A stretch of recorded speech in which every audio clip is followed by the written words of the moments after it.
तुमने मेरा नंबर क्यों ब्लॉक किया।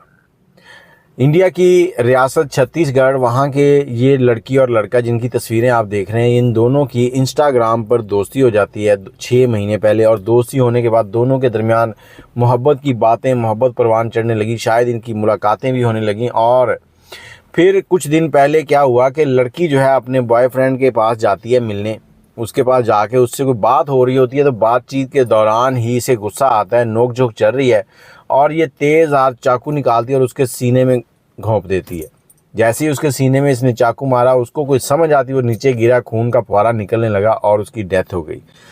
करीबी लोग जो थे उन्होंने उसको अस्पताल पहुंचाया, तो डॉक्टर ने उसकी मौत की तस्दीक कर दी, और उसके बाद पुलिस को बुला लिया गया। पुलिस आई, लड़की को गिरफ़्तार किया, और गिरफ़्तार करने के बाद जब लड़की से पूछा गया तो लड़की ने बताया कि इसने मेरा नंबर ब्लॉक कर दिया था, मुझे लगा कि ये मेरे साथ धोखा कर रहा है, किसी और लड़की के साथ अफेयर चला रहा है, तो इस वजह से मैंने इसको मार दिया। मतलब कि सिर्फ नंबर ब्लॉक हुआ था, नंबर ब्लॉक करने की वजह से जाकर इसने इस नौजवान की जान ले ली।